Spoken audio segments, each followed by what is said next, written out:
Hi everybody, welcome to my homestead and welcome to my channel. In this video, we're going to go over an email from Janet Carlson that has to do with migration and how we've talked about this a few times on the channel, but how we should probably look at migration in a different way than what we typically do. Rather than looking at it from through a political lens, looking at it through a spiritual lens.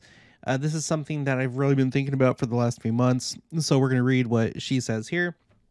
Now, I just set up a merch shop for this channel. This is actually what I do as a job with graphic design. I have a bunch of different websites like Teespring that I sell stuff through.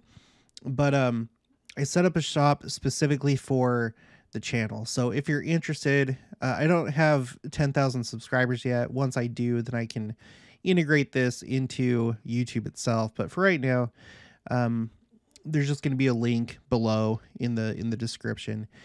But I have a few things that I'm selling here. There are t-shirts for both men, women, long sleeve shirts, hoodies, a blanket, like a throw blanket, stickers. I also have a mug. And this is the first design. It's not going to be the only one. I'm going to come out with more. But this is just a nice, simple farm style kind of design that I did. If you want to see a close-up, let's just click on this. This is the women's classic tee, and here you go. This is what it looks like. Christian Homestead, established 2021. And since my homestead currently only has the two steers and then chickens, and we have some turkeys, but I just have the 2 cows right here, and then a chicken, and then of course a sunflower, and then wheat. So if you're interested, I will put I'll put the link in the description below. It's a great way to support the channel, and I think it looks pretty nice. I'm actually going to buy some of this for myself. Okay, so anyway, let's get back to the email. She says, many years ago, we had a special meeting in my ward. I believe it was when Elder Jorge Becerra, now a General Authority 70, was my stake president. His parents were born in Mexico, but migrated to the U.S. where I think Elder Becerra was born. Because of his background... Oh, I'm sorry. Geez, that snuck up on me. Because of his background, my stake has a Spanish ward made up from Spanish speakers even outside of my stake boundaries. As an area authority, he was over Spanish wards, and now he is in the area presidency in South America. In this special meeting, we were told that the reason we had so many Spanish-speaking people immigrating to the U.S. is that the Lord was inspiring them to immigrate because we couldn't get enough missionaries to convert them in their home countries. So they were being led to the U.S. where they could come in contact with our members. With large numbers of quote-unquote illegal immigrants, they have been coming through our southern borders this last year. The same could apply. Yes, there were some criminals that crossed, but many are just people escaping situations in their home countries. They do not realize they are really coming here to come in contact with members of the church. We do need more missionaries even in the U.S. Now, yeah, I would agree. Watcher Palmer, I think that in one of his episodes, he had said something similar, that the general authorities were talking about that at the time that Trump was trying to build the wall. Or, well, he did. I don't know. I haven't really followed that thing. I think it's been mostly completed. Anyway, but they were, I think, dismayed at that because of this, for this reason, that the Lord is bringing people from different places. Now, I'm not going to go into like the politics of it. That's not the point of my channel. But we've talked about this before. The first time I brought it up is when we were talking about Afghanistan, because just after I started my channel, the Afghanistan war ended in a pretty unremarkable way. And don't get me started on that. I actually was in Afghanistan. I was in Bagram over here. But anyway, the thing that I noted, because I started looking at the lost tribes of Israel, people across the world, groups that claim to have ancestry going back to the original 10 tribes of the Northern Kingdom, One of those groups is the Pashtuns that are in Afghanistan. And because of how things ended with Afghanistan, it did cause a lot of people to flee the country. And come, they've gone all over the place, but there's been a lot that have come to the Western countries, including the United States, and I'm sure Canada. I went over an article where there was like a story where 600 of them were coming to Utah. So when you think of it from the perspective of being able to come in contact with the gospel in this mortal life, immigration might be the way that some people are able to obtain that. And there's been a lot of movement. I pulled up this really cool site right here. This is World Migration Map. Let me just read what it says. Based on data from the UN Population Division, this map shows the estimated net migration, inflows minus outflows, by origin, destination, country between 2010 and 2015. Blue circles equal positive net migration. Red circles equal negative net migration. So it's just a little, it's not, up to date. It's just up to, 2015. But I think it does give you an idea. Oh, there we go. An idea of where people are going. So you can't see the land masses on this, but this big blue circle over here is the United States, and the other big blue circle above it is Canada. So you can see a lot of people are going to the United States and Canada. There are a lot. You can see these streams that are coming in from the south. This one's Mexico. This one's Guatemala, El Salvador, Jamaica, Cuba, Bahamas. So this is really not a surprise to anybody, is it? Let's look at this stream right here. This one is coming. Let's just kind of trace it back. It looks like it's mostly coming from the Middle East. We have Pakistan, Nepal. A lot are leaving India. That's interesting. Iran. Where's Afghanistan?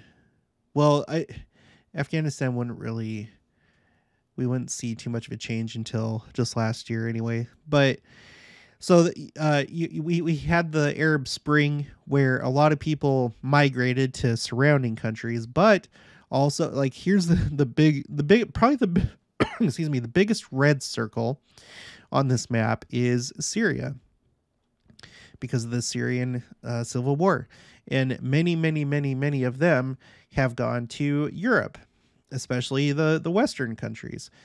The biggest blue circle in Europe is United Kingdom. You have Norway, Sweden, Finland, Denmark, Belgium, France, Switzerland, Germany, Austria. Not so much in Eastern Europe. And then it looks like Russia was actually gaining some. And it looks like they're getting a pretty solid stream from Ukraine. That's interesting. So, and then down here you have Australia. That's a blue circle. You have now New Zealand is losing some. South Africa, the country of South Africa, is a blue circle. So there's a lot of movement to areas where the church has a presence. Not so much in the Middle East. This is something else going on here. But a lot of these blue circles are in Western countries, which are also countries that have a pretty strong presence from the church. In Africa, you'll notice here, there's a lot of people coming to Nigeria. Now, we've talked about Nigeria before, that it is in terms of Latter-day Saint population, it is the largest Latter-day Saint population in all of Africa. So it's if I pull up the temple map, you can see that they have 2 more temples that are on the way. They've had one in Aba for a while, since the time that I went on my mission to Spain, but now they have 2 more that are going in. And this is one of the places that people are migrating to, according to this map, from other places in Africa. South Africa has had a temple for a long time in Johannesburg. And then I also noticed that Kenya, there's a lot of migration to Kenya. Kenya is a place where we have a temple. Right now it's blue, which means, okay, it's under construction. Okay. So, it's interesting. You have to wonder about the story of every single person and what will happen in their lives. Of course, not everybody is going to come across the church necessarily or will accept it once they do. But I think that's the right way to view migration. I think that's the right way to view migration. The Lord can inspire people to go somewhere to improve their temporal lives, but until they actually get to that point, then they understand that it'll be for spiritual reasons too, if they convert to the church. So we've also talked. I'm thinking about maybe doing like another poll. I asked everybody to put in the comments if they are somebody that has moved from the Western United States to the Midwest, and there were a lot of people. There were a lot of people that commented. So much so that I want to see if I can somehow quantify it or just get a rough number. But it does seem that there are many, many people that are members of the church that are moving from the Western states, which has historically been for a long time, since the time that the saints entered the Salt Lake Valley, the home of Latter-day Saints. And now it still is, but people are starting to move eastward to the center of the country, to the heartland.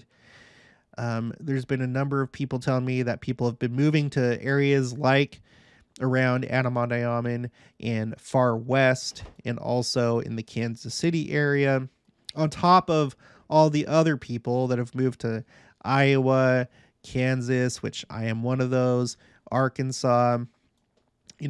I've joked about how Missouri is the new Utah. Arkansas is the new Arizona.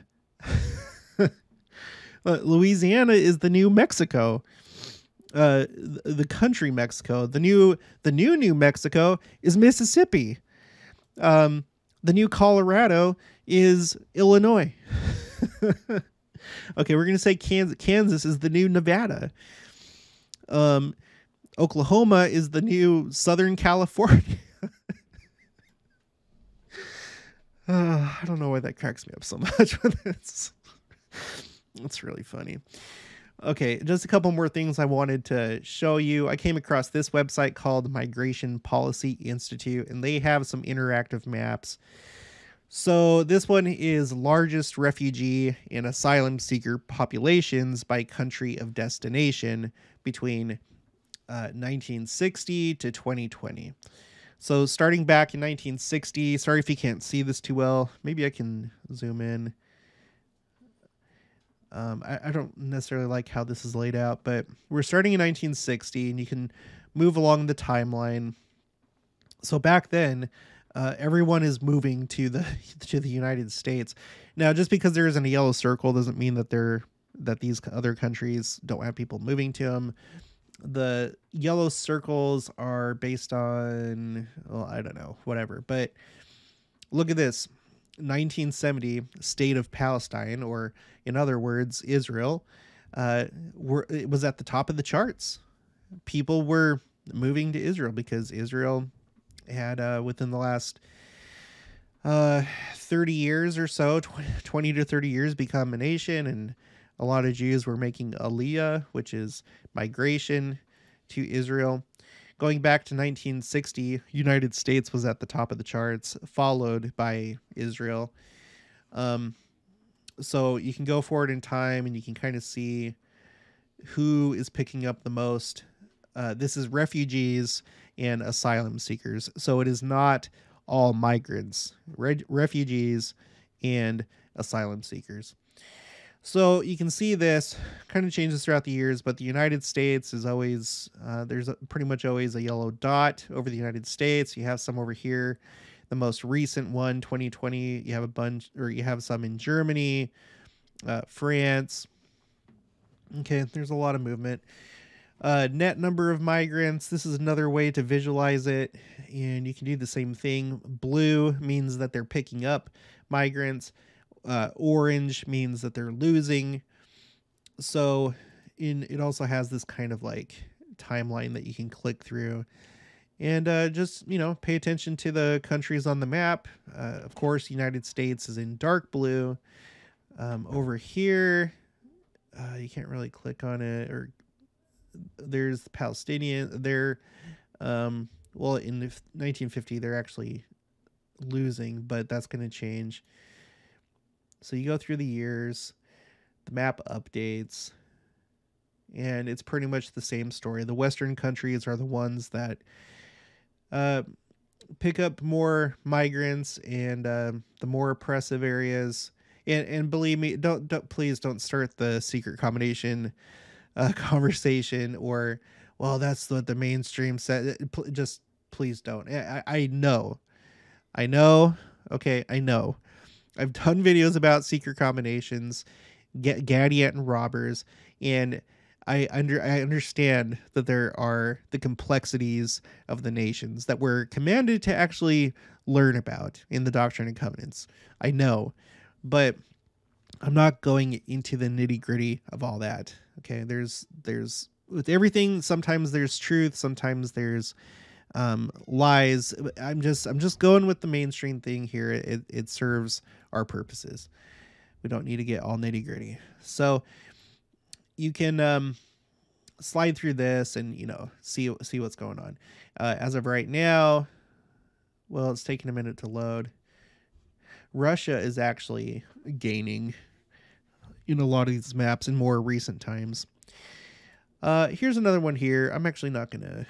This is just showing where they're coming from. Mostly. So, I mean, you have, you know, Colombia, Venezuela, these African, like Central African countries, the Middle East, right? The Arab Spring and everything that's been going on with that. Kind of a decent amount from China, Myanmar. So, yeah. So there you go. So that's just one way to think about it. Next time you read a story about migration, you know, before you get upset and whatever. And believe me, like I've had a kind of a change of heart, because like I wasn't really for migration before. I still think that we need to respect laws, obviously, but this is another way to look at it. Oh, there goes the alarm. There must be a fire somewhere in town. That's how the volunteer firefighter force is alerted when there's a fire in my small town. So I apologize, but this is the end of the video. So, yeah. So that's going to be it. Again, check out my merch store. Get yourself a shirt or mug or hoodie or something like that. I will be putting up new products in the future. I'll do new designs as time goes on. If you haven't already, please make sure to subscribe, like this video if you liked it. Leave your thoughts and opinions down in the comments below. Also make sure to share it, and I'll talk to you guys later.